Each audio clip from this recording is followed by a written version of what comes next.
Hi, I'm Ulysses, And I'm Henry. And I'm Hannah.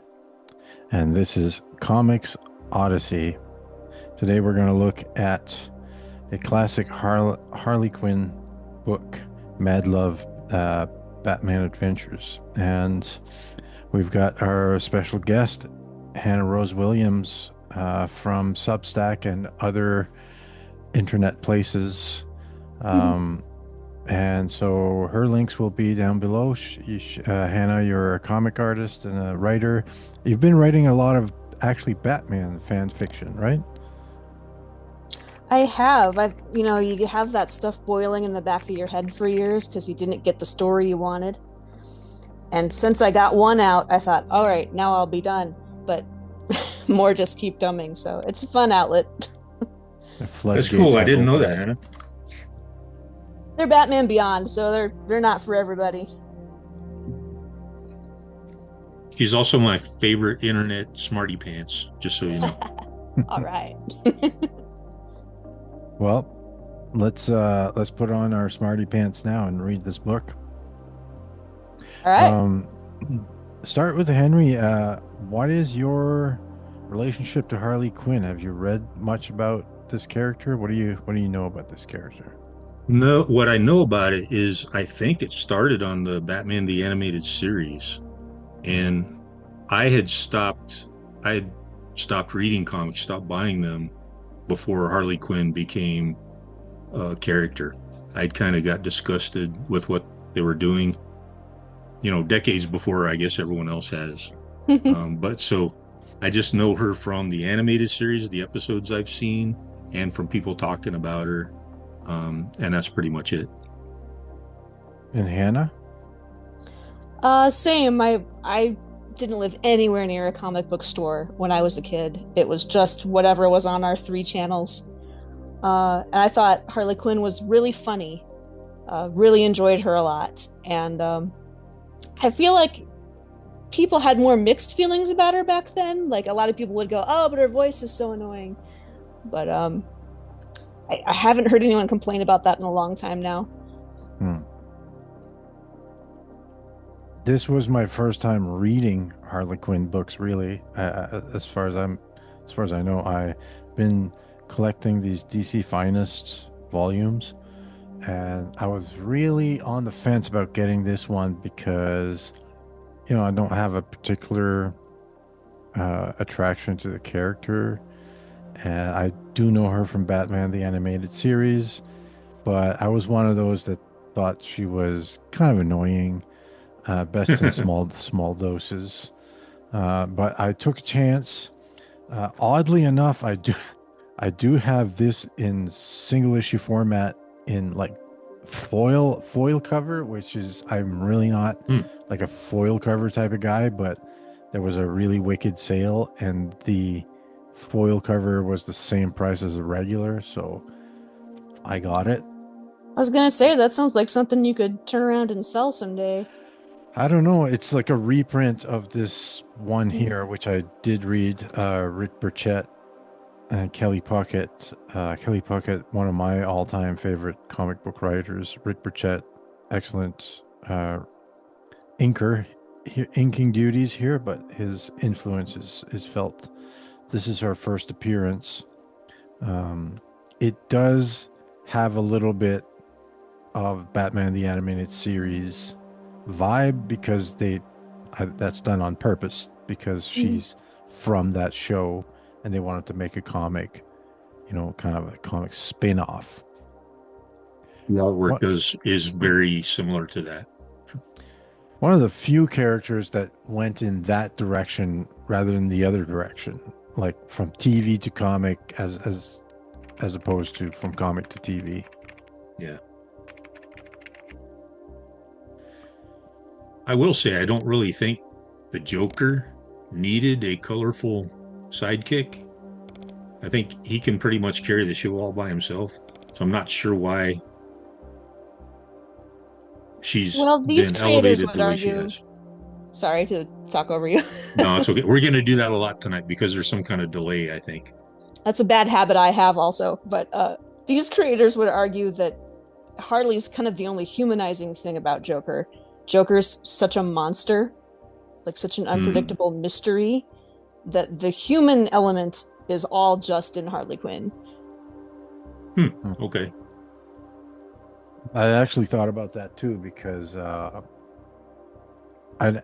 I was of the same opinion, Henry, until I realized the obvious, which is she's a court jester, Right. and the role of the court jester is the only one who can poke fun at the king without getting murdered. That's a good point. And Joker is a homicidal serial killer who will kill anybody. And it is we do see that in these stories, but she can annoy him and not die. Which, Well, and I have noticed that now that you mention it. yeah. So it might have been, what do they call that? A foil? Like, you're a writer, you'll know the terms better than me, but there's a term for that. For Technically, I I guess wouldn't she use is a foil. Yeah. I don't know. If I feel like a foil is supposed to be a character who's the opposite of the Joker. And I feel like there is some evil in Harley that people gloss over now. I mean, at the end of the day, she's attracted to the Joker, you know? Yeah. Yeah, so the story begins with Commissioner Gordon going to the dentist, and he doesn't notice this dude here, who is his dentist. And I like that. That's a good gag. Joker as the dentist, big smile. You know what I mean? Yeah. And the use of laughing gas, maybe? Yeah, there is that too. So he traps Commissioner Gordon here. Sproing is probably in the top 20 sound effects, I think, in comics. Top 20 according to who? According to the committee of top 20 sound effects people. I'll buy that for $1. Committee members are Ulysses and nobody else. Is it among the top 20 most used or the top 20 favorites? That's for the committee to know and for you to find out. I see. Okay. I feel like a poser because I've never used Sproing. Have to You work gotta it in use now. Sproing. Yeah. I haven't had occasion to yet, but now I'm going to actually look for a reason to use it. It's in the top 20 after all. Use the top 20. Well, she shows up because, she's like kind of probably the dental hygienist, I guess. This is great bit here. This is like just the classic, a dentist drill is kind of a horrifying thing. Great bit, get it? Yeah. Look at the lighting, the shading in that panel. It's great. So this is Bruce Timm. Very sinister. Who did the cover here? I noticed also on one of these it said "The Birth of Mirth." Yeah. And that really hits home. Like, this used to be a fun character. Right. Instead of a serious character. Mm-hmm. What are you going to say? I'm sorry. Of the two covers, which one you like best? I forgot to ask. What's the other one? I like that inside one. To me, this got like 1930s pulp movie, a little bit vibe to it. True. I think that's what pushes it over the top for me, but they're both good. I like them both. So anyway, Joker's evil plot is interrupted by nobody else but our masked Avenger of the Night, Batman.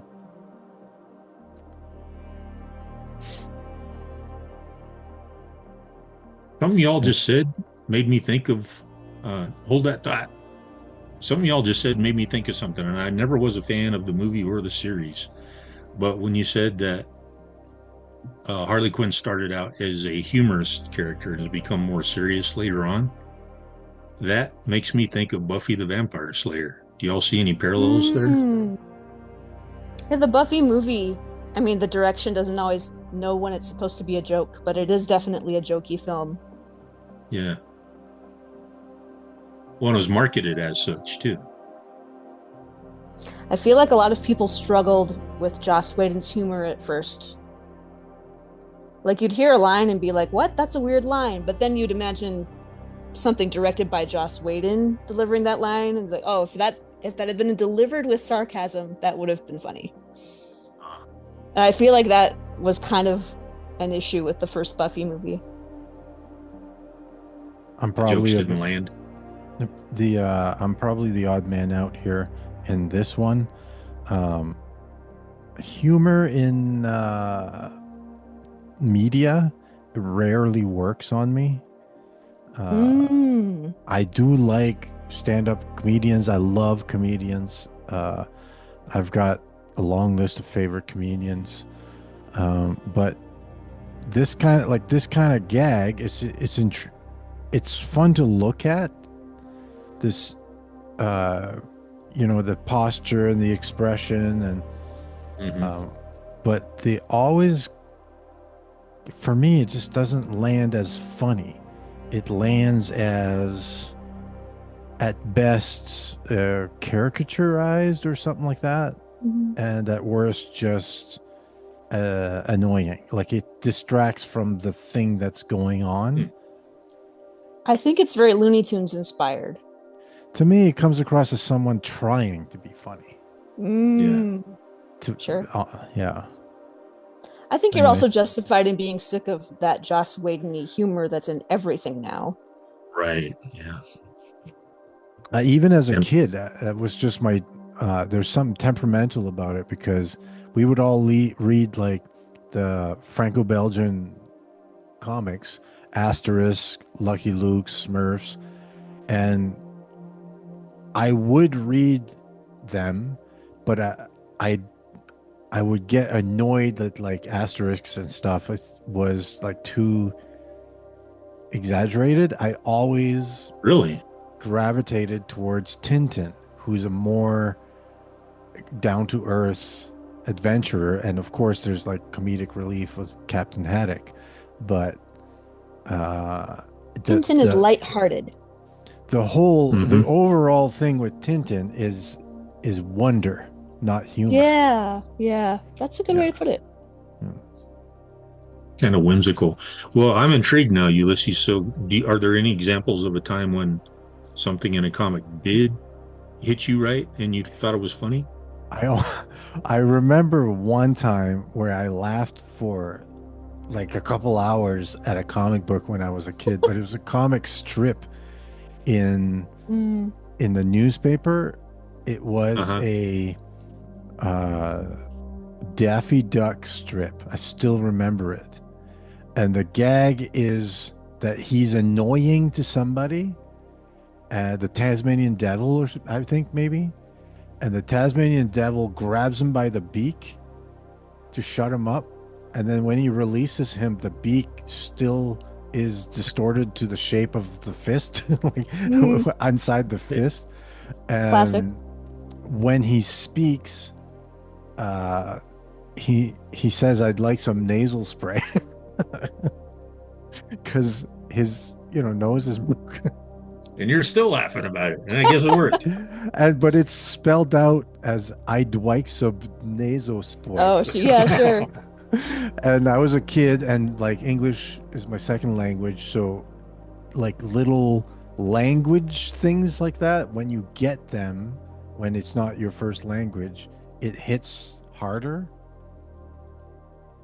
um Okay.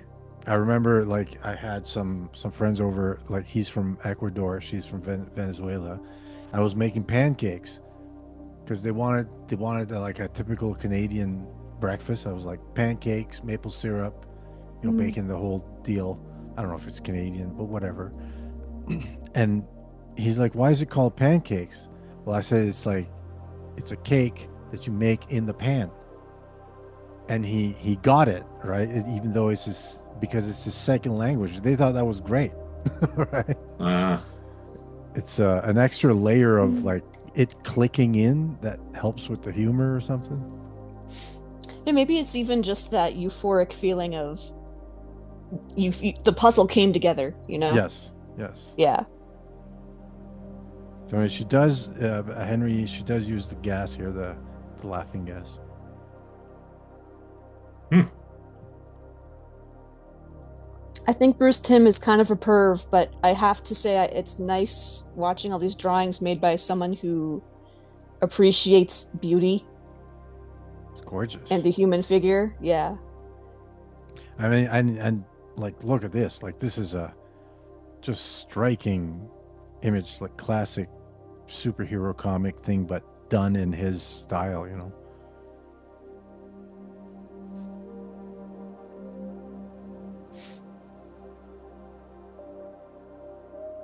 Yeah. So Batman grabs the grenade, tosses it away.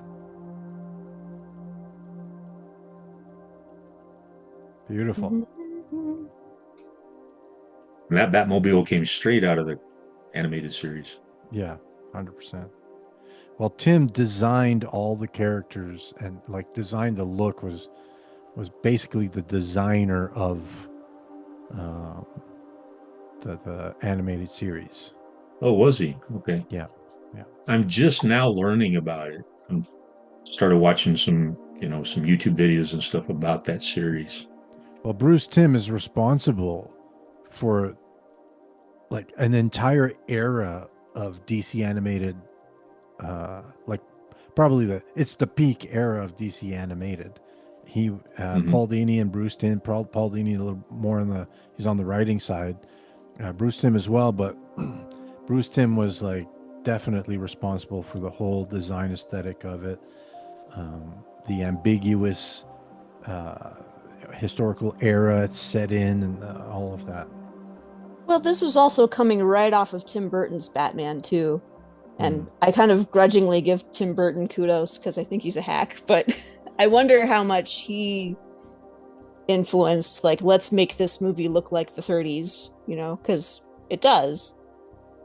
Yeah, Yeah. well, he mixed it so it looked partially like the 80s and partially like the 30s. He mixed both elements in there.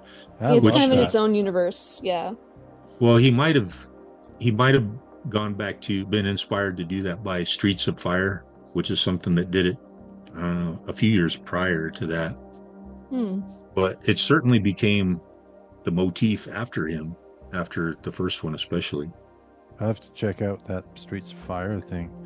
But I love in the animated series how it's the 1930s and the goons have Tommy guns, but Batman has a big, huge computer with a giant monitor. You know, I love Right, that right. mixing of whatever we need in order to make this mythic time work. We'll put it together. But I don't know if they had some rules, like a Bible or a rule, if they kind of winged it or what. Huh. I think they So it's like probably did. It's pretty cohesive. So it's like Gotham City is on the river of time. So here we have a flashback to Harley Quinn's kind of origin story, where she went to, shrink school. She got a D minus, but she managed to get an A+ here through some salacious and not very ethical means. There's something that happened off screen. Between that's get your mind in the gutter, right? That's the gutter. I don't know if I'm sure you guys know, but for those who may not, like the space between the panels is like technically called the gutter. Oh, is it? Yeah, That's great. yeah. Oh, you're pulling our leg, Hannah. I don't know nothing. I don't know nothing about nothing. Oh. But no, I did relate this origin once on Tumblr, which is famous for being full of rational, reasonable people. And I got a bunch of responses like, no, wrong. That's not her origin. She earned her doctorate. Like it's the updated origin. Oh, right. So, Yeah, So same. you mean they retconned it or something? yeah, I guess it's sexist that Harley Quinn is stupid and Well, I think it's I loose. think it's good. It shows that she's like her already kind of dark leaning into not so good territory, that she's Mhm. just whatever she needs to get her way, she'll do, right? She's a And rascal. even though she was a psych major, she's still kind of a ditz, but she's streetwise. Hmm. That's pretty accurate depiction of psych majors in my in my Oh, experience. really? A lot of people choose that major because they think it'll be free therapy. Hmm. Interesting. Yeah. No offense to majors. I do invite them to subscribe to Yep. comicsodyssey.substack.com. And don't Most worry, I won't definitely. always be here. Buy our stuff. We love you. So this is the stuff where it kind of loses me, the humor side, and I think people like this because it's a lot of moving things. It's kind of an action scene in a way because of just how much the characters move around. It's like a, what do you call that? It's called physical Kinetic? comedy. There's a word for Oh, that. slapstick. Slapstick. Yeah. And I don't really go for that. I went for that when I was a kid, but I don't buy it right now. Hmm. So this is where it kind of starts bothering me, where she's doing vroom vroom, you want to go for a ride, and I don't know, That's like out of a comic strip. the That right whoopee there. cushion. Sort of off-putting also that it's childish slapstick, but it's also inappropriate innuendo. Right. I was going to say, if you look at that top left panel on the right-hand page, that's pretty suggestive. Mm-hmm. Well, the whole thing here is to suggest that she is not a well-adjusted person, right? Mm-hmm. She is seeking constantly the approval of this guy, right? In childish And ways. Yeah. in childish ways, but it's, there's a dysfunctional sexuality there that's being displayed. I have Are some later either comics also written by Paul Dini that imply Joker has never slept with Harley. He's always drugged her and she's woken up the next day thinking, wow, that was amazing. It was so good I blacked out. Well, this is actually what happens here. Well, we'll see later on. We'll actually see that exact thing. Oh, okay. So Are that was either his of you idea from the aware? start. This is something I learned from reading my copy, the forward or afterward, whichever it was, of my copy of Batman from the 30s to the 70s. Are either of you aware that the Joker, well, like this guy, I forget who it was, came, he and Bob Kane were having this is after Bob Kane was, off the comic and doing his own thing. It came up in the conversation that this guy told Bob Kane, you're aware, right, that he's like a latent homosexual? And Bob Kane was horrified. What? And then like he explained to him chapter verse, and he gave him example of panels and stuff. And Bob Kane finally said, well, maybe Bill Finger created the Joker, but I created Batman. Yeah. That sounds like a characteristic response. Yeah. I think Death of the Family was the first comic I read that sort of made a case to me that Joker is in love with Batman in his own twisted way. Mm-hmm. Right. I wasn't sure how I felt about that, but I think the game Arkham Origins actually did a good job of selling it. Mm-hmm. And I kind of feel like here Harley Quinn is, we kind of see that So Joker's a unhinged person. He kills everyone that bothers him except her, which he can keep around to continuously abuse her. He can blame all his failures on her. There is that too, yeah. Mm-hmm. Which is, so when you kill somebody, you can't continue abusing them. Mm-hmm. But like this is like his place to be able to do that, to be extraordinarily abusive. Would you consider him a narcissist? Yeah. I mean, I would, but I'm curious. I don't know enough about psychology to be absolutely certain, but he seems that way to me. And if he keeps someone around strictly to abuse them, I mean, I think that fits the profile. Insecure, attention seeking. Now, see, I shouldn't have scared away all the psych majors. They could answer your question. Yeah. Live and learn. A pox on you, Hannah. So sorry. So she gets put in a kind of like a, not a dungeon, but like this room where Joker keeps his hyenas, because the laughing hyenas. Right.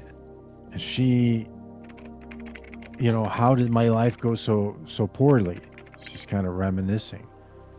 And you'd think she'd have like an epiphany. It's like, Right. When I started sleeping to get better grades, or when I fell in love with a serial killer. But then she goes, it's Batman. It's always been Batman, spoiling the fun. Now that's like a Monty Python moment. She's blame shifting too. Joker shifts blame to Harley, and Harley shifts blame to Batman. That's a good point, yeah. If a duck floats on water and wood floats on water, then she's a witch. Burn her. There you go.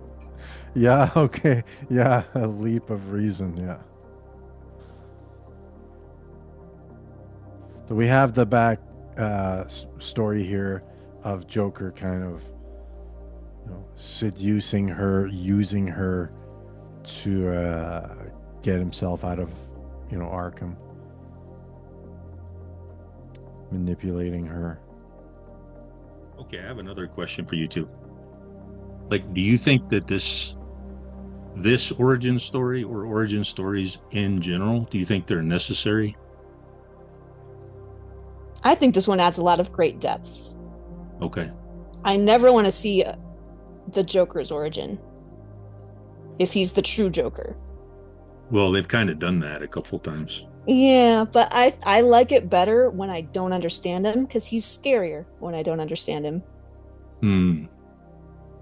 The element of mystery makes him more threatening. Yes, I don't know what he's going to do next. Okay. Right? So I find that in the early days, it was necessary to have an origin story because the superhero was not a concept that was well established, and so needed some sort of justification, which gives which is the origin story gives the reader. But at this point, the audience for superhero stories buy into the concept of a superhero. So the origin becomes much less important. The origin isn't there to justify the character being a superhero. It can be there to add depth to the character's personality, or tells you something about who they are. So an origin story, as far as like where we're at in the history of the superhero genre, shouldn't justify the character. It's already justified. It's part of the genre. It should tell you who the character is. That's where I'm at with the origin story. That's an astute. Yeah, I think that's a good explanation, Ulysses. I endorse it. In Spirit Girl, the comics that I'm making, I'm skipping the origin story completely, but I will tell the origin story. Um, it's just, and I've placed the origin story in a different location in her entire arc so that it will shed light on the everything that you've read up until that point. I often prefer that way of expounding on things too. Like it's fun to slowly watch details unfold as they become relevant. Mm-hmm. And especially if you're writing like a big sci-fi, it can just become work if you start out with this big info dump of everything I need to know about the universe, you know? Yeah. Yeah. It becomes a crutch too for people who can't think of anything else to write, in my opinion. Yeah, sometimes I'm just trying to read the sci-fi and the author keeps interrupting to explain to me how the hologram works or something. It's like, I don't know. I don't care. Keep it going. We're in the middle of a conversation here. Let's go. I'm more interested in the origins of villains than I am the origins of heroes. Hmm. Because an origin of a villain can be an exploration of why evil exists. With this particular Joker in this particular universe, too, knowing his origin does sort of inform some of the stuff he does throughout the multiple series that these people did. Like he blames Batman for his insanity because he fell into that vat. So now and then you will see him trying to drive Batman to madness, like as revenge. Like, I'll make you crazy. You made me crazy. I like Joker with multiple origins, which highlights that he's a liar. You know, 'cause he's telling a story here, you know, about his dad, and he gets Harley to laugh about it, but then he says his dad beat him, which is it's like unreliable narrator, you call it. Like this is obviously a manipulation tactic, right? Like see his face. Well, the Heath Ledger Joker was exactly like that. Yeah, I thought I like that. I thought that was great. That was probably inspired by this, if I had to That's guess. what I'm thinking, yeah. Watching that in theater, and when he starts telling the origin, I was so disappointed. I was like, oh, this is so stupid. This ruins the movie. And then later, about 10, 12 minutes later, or 20 minutes later, he tells another origin. I'm like, wow, they totally got me. This is perfect. And that's another narcissistic trait, too, is compulsively lying all the time. Yeah. So anyway, great facial expressions. Yeah. Batman does get the Joker back to Arkham after he had escaped. And we see here, you know, she was quite upset that Batman beat on her boy, right? And she's totally infantilizing him. What a beautiful panel here. For me, like, it's these kinds of panels that just stun me. What attracts you to that? It's the choice. The who picks that, you know, okay, so script maybe calls Harley runs away. Mm-hmm. Why do you pick to put your camera just below the floor near the stairs? It's just it sort of conveys that she was running up the stairs, which is brilliant if that's what they were trying to do. It's just so... Now they don't have to do another panel for that. Well, it's also like the composition, it like this triangle frames her, so it's just so pulls you in there, but almost like going into madness, maybe something like that. The empty space could also imply silence. Yeah, I don't know, I just find that so attractive. I think the madness part resonates. It's almost abstract, you know. Right, something you'd find in one of those what would you call them, optical illusion illustrations, maybe, or close to it. We didn't talk about it, but a few pages back there was a panel where the Joker and his psychiatrist here actually traded places, and right there, he's in the chair and she's on the couch. Oh yeah, Yeah. I knew The you'd episode that understand. this comic is expanding on, I think they even had a humorous cut to, and now their positions are reversed. Oh yeah. Yeah, so Harley does immediately go out and steal a bunch of makeup and stuff. That's a great expression there. It's beautiful cartooning. I like those two panels with the car and Vroom, vroom, whatever vroom. that building is that they're Arkham Asylum. driving away from or toward. Oh, okay. Yeah, she drives off with the car, steals a bunch of costume, makeup, and stuff, drives back to Arkham Asylum, sneaks in. And now that She she's is- rebooted as a hero, I'm supposed to accept that she still practices, she still has a mental health practice after doing something like this. This is a good panel here. Kind of like the Scarecrow, only done for laughs. Professor Crane. From the vantage point of Joker inside the glassed prison. This is like some C4 or something with a timer. In the panel just above that, she knocks out the guard with a rubber chicken. I can hear that I panel. think there's a brick inside it or something. Yeah, I'm sure there is. Yeah. Does look here funny. we kind of see her confident, when now she's kind of become who she really is. So she has this more confident posture.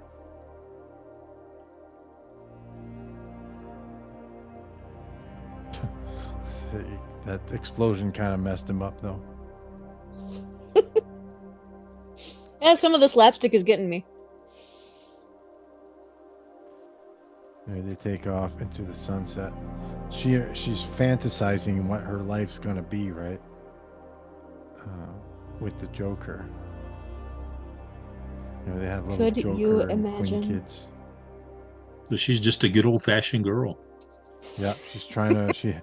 She has trad wife fantasy, Earning her degree the old-fashioned way and everything. but Right? it's kind of a reversal because he's reading his mischief in the headlines. Thousands die in mysterious sanitation explosion. Instead of a deer mounted on the wall, he's got Batman's head up there. Yeah. But poof, it's not to be that dream. But then she has a plan. She's like, I'm gonna get back at Batman. Over here we see like the Joker before this flashback was working on this special plan, right? But it didn't make sense to him. There was something missing. So she comes up with the idea.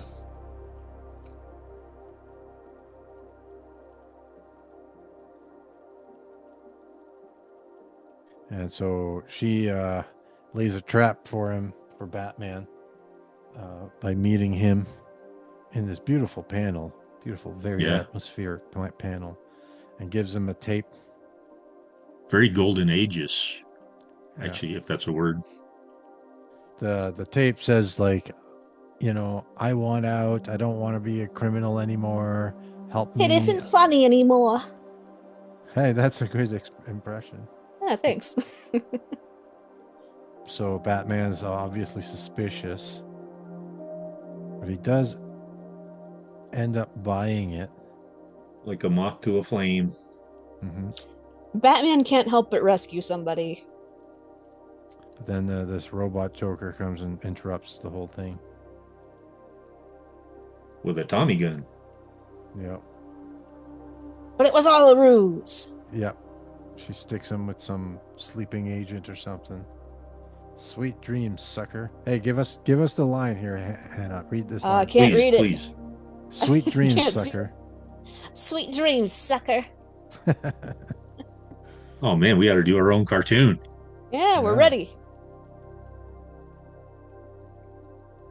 I mean, the whole gag is he's going to get lowered in a pit of piranhas upside down because a frown upside down is a smile, you see? Oh. Joker couldn't get the plan to work, but Harley's a little smarter than him, Yeah. and he's not gonna like that.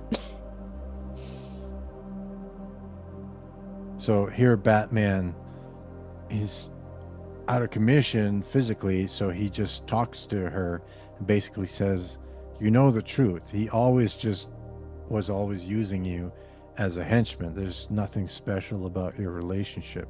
She just does not want to hear it. He tells her all the things Joker supposedly only told her. Exactly. Says, did he tell you this line? Did he tell you that line? And he knows all the lines, you know. You're wrong. My puddin' does love me. Makes you wonder if Batman is just like extrapolating from what he knows about the Joker, or if he's like been surveilling him. Mm. I assume Batman just reads all of the, uh, all of the files and reports written by all the Arkham doctors. Mm. Because he wants to be prepared and he wants to be up on what's going to happen and what this person's going to do next. On slow days in the Batcave, nothing else to do. Yeah, Batman's got nothing but time on his hands. Nothing but time. Here's another, she gets lost in fantasy of her life with Joker, growing old with Joker, killing doctors with Joker.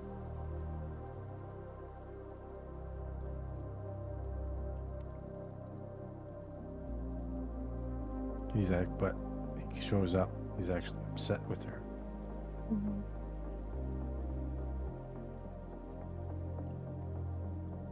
She just doesn't want to see who he really is in a way, because like anybody could have told you he'd be mad that you outdid him. Well, she's especially in love someone with like her who, yeah, the person she's in love with is who she wants him to be, mm-hmm. not who he really is. The rescued and version. Isn't that a stereotype of the abused spouse or the abused girlfriend? Yeah. But there really are a lot of like windows into real people and real abusive relationships.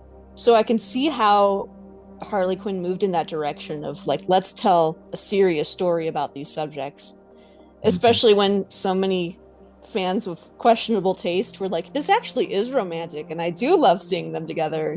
Like, no.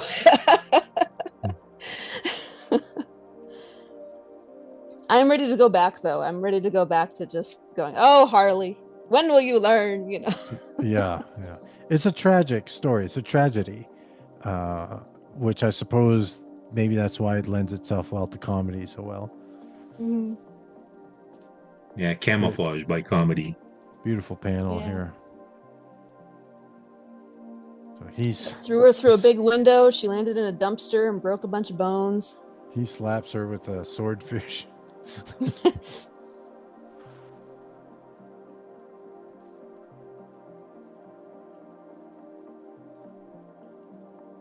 But Batman will not be captured so easily. Does escape. Just classic, Batman kind of Batman Joker action. He uses some sort of lockpick out of his belt. And Joker threatens to shoot him with a dead fish. This version of Joker is the only one that's actually kind of funny sometimes. He does have bits, Yeah. I've actually got a couple issues from the old Joker series. I don't know if they restarted it later on or anything, but it's not this style. But there were some funny moments in it. And there's some silly stuff too, like his secret hideout, his secret lair was the Hacienda or the Hacienda, and he drove a mobile ho-home on wheels, and I think his motorcycle was a Yamaha. This is a heck of a panel here. A great moment too. It's like Batman actually does understand the Joker, and he understands exactly what it'll do to the Joker when he says, Harley actually had me. I was gonna die.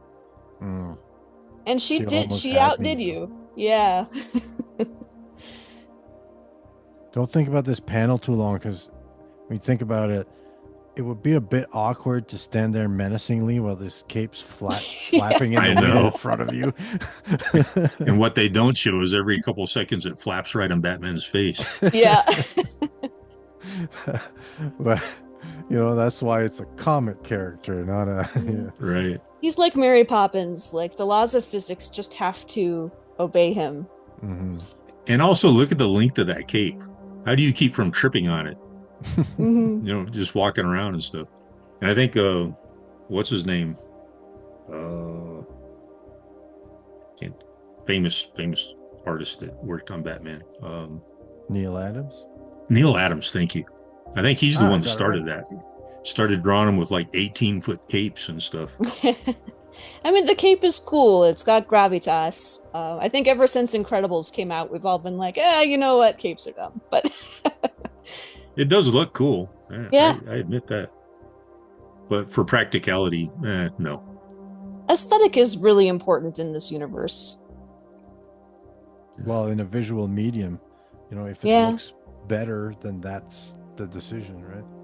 I knew you were going to say that. Oh no, I've become predictable. I like that splash panel there. It's amazing. Beautiful. Batman looks a little Frank Miller there. It's dummy thick. Like Frank Miller when he's drunk or something. Yeah.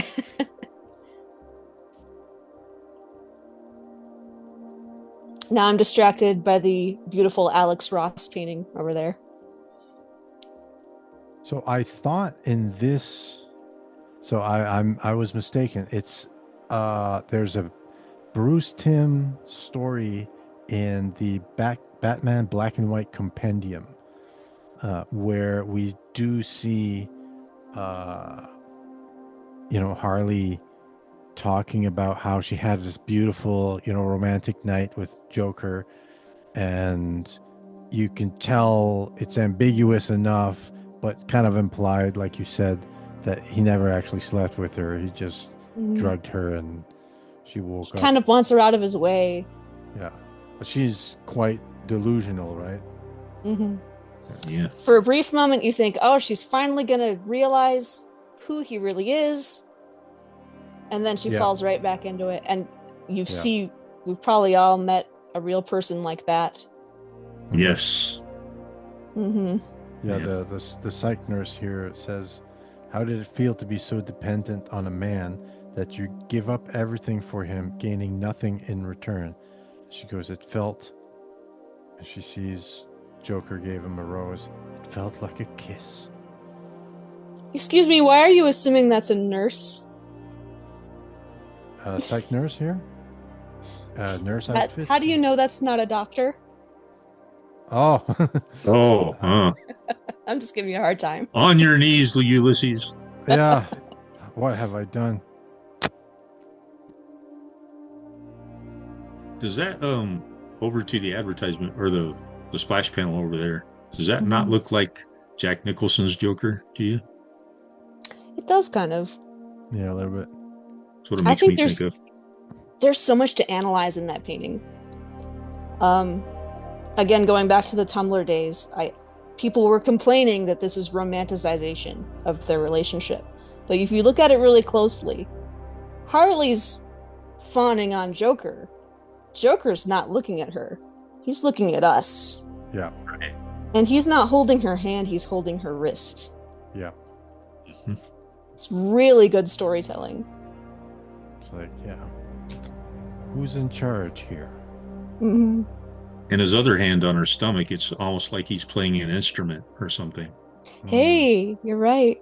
Oh yeah, that's totally the thing. He's playing a Yeah. guitar. It's like she's a guitar or a bass or something. Yeah, That's a great 100%. observation. Yeah. Wow, that's so It almost cool. looks like he doesn't want to touch her, too. Yeah, and Isn't it? he's doing a chord. He's doing a chord, like some sort of chord here. The way they can pack all that nuance in an image like that It's beautiful. is, yeah. Well, I'm sure he spoke with the writer. So Paul Dini is like Bruce Timm are creators, right? And Paul Dini had a hand in Batman the Animated Series, so he was very close to the creation of this character. So I'm sure he knew the deep conversations that were had, right, about the character. Why are we making this character, right? So He deeply loves Harley Quinn. I think Bruce Timm was on the phone with him once about their Return of the Joker movie, saying, like, you have to kill her. And Paul Dini was yelling back, no, I can't do it. Like, he loves Harley Quinn. She's his baby, I think. yeah, the Harley and Zatanna. Yeah, because I guess Paul Dini's wife is a stage magician. He brought Zatanna back? I didn't know. I thought she was one of those obscure characters those C-listers that only showed up once in a while. Back before I stopped reading them. So I did kind of read through the rest of this, but none of it impressed me nearly as much as that 64-page special. I did not realize as I was looking through this just how much of a presence she had in No Man's Land, because all of these reprints are all No Man's Land stuff, and I have all of them in other trades. I didn't realize. When I first started buying comics on eBay, I got an issue of No Man's Land and went, oh, hey, Harley Quinn is in here. It's like almost validating, But I think she was really a hit character right away. I did enjoy not so much reading, but looking at these Terry Dodson images. Yeah. Sorry, not Great sorry. art. I mean, and his layouts are quite amazing too. Like they're so acrobatic that it really, really pushes Harley Quinn's like borderline superpower of being super acrobatic. She's always in some sort of action pose like that. I thought you were going to say your superpower of not getting shot in the face. There's that too. See, like these are just strange. I like all these illustrations. I think they're all knockouts. Yeah. Oh yeah, Terry Dodson. Like no. Like see here, it's all very, very kinetic.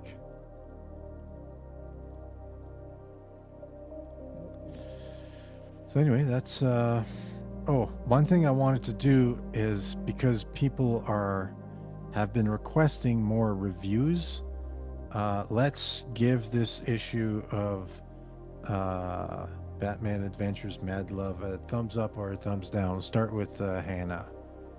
Thumbs up. Expanded on the episode really nicely. And Henry. I give it a thumbs up as well. It's fun in a kind of disturbing way. Yeah, I'm going thumbs up too. Recommended. Not a waste of money to track this down and get it. Great story. Beautiful artwork. You kind of just have to be at a specific maturity level. Like, it's not appropriate for kids. It's not good for little kids, no. Even though it looks like it. Yeah, it was kind of marketed as this is appropriate for ages 7 and up. But the last time my husband and I watched the show, he said to me, "The show is too horny." And it's like, yeah, I don't want my kids to watch most of these episodes. So that's it for this episode of Comics Odyssey. Please check the links down below. Get my links and Henry's and Hannah's too. They make great books and comic books and all that. And this was fun. Thank you, and see you in the next one. Goodbye. Bye, everybody.